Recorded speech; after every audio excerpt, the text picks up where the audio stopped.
Okay. This is the Indiana College of Sports and Medical Massage. First week, first quarter of first aid, CPR, and AED.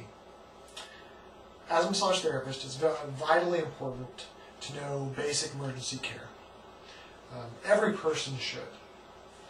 As a massage therapist, it's even more important because we tend to work one-on-one with our clients, and we're working with the body. Now, massage therapists are rarely, ever in a medical emergency situation.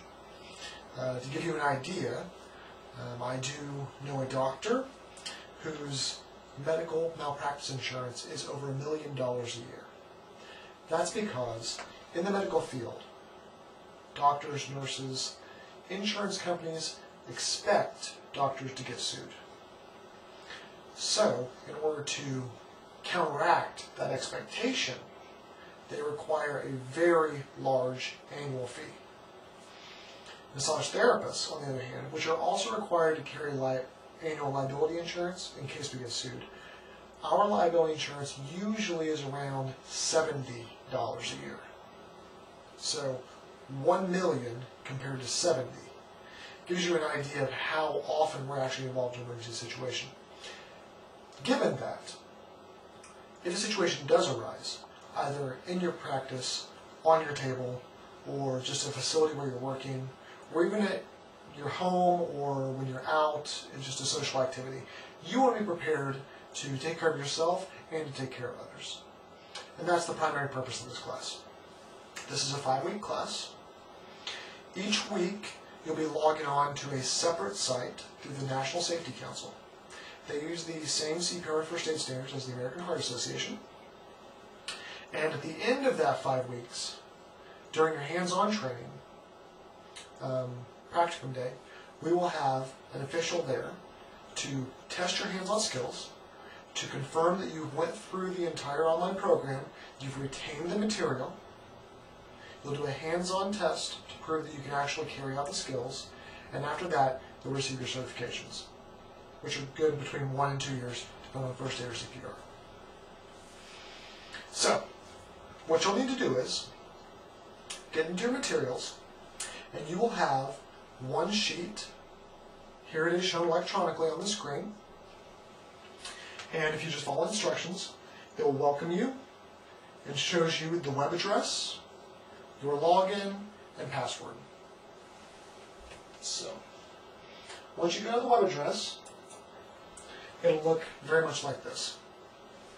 This is the National Safety Council website. They have the green circle with the green cross.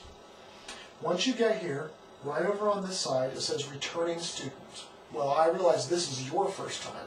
However, you count as a returning student because we have already registered you. It's wrapped up into your program. So go ahead and click on that returning student.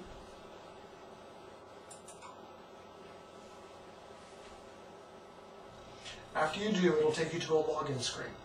This is where you'll put in your information from that handout on the very first page. You'll put in your login and your password. Go ahead and click Login. After that, you just keep clicking through. A screen will open up. It might ask you to download a very small, safe software program. So if you need to, if your computer doesn't have that program on there, just download it, and then it will lead you through step by step through a series of modules with videos, with questions. I encourage you to go through the questions, answer all of them. You can check your answers. It's not a test. Just to make sure that you're getting everything as you go along. You want to make sure that you retain before you move forward. If you need to, you can always go back and you can rewatch a section, which is fantastic. Also, if you ever need to log off, you can click the log off button, and it will save your position. So when you come back in later, you can start there at that same spot. You do not have to go through the whole program at one sitting. As a matter of fact, you have 5 weeks. So break it up. Take breaks, make sure you're still focused on your other classes, come back and complete section by section. Feel free to go back through the sections as many times as you want if there's a section you're struggling with. Remember, we're building up to that week 5 and we're going to have the hands-on practice. That's it. If you have any more questions, make sure you write them down. You can email. Also, of course, bring them to the hands-on day. We'll be glad to answer them then.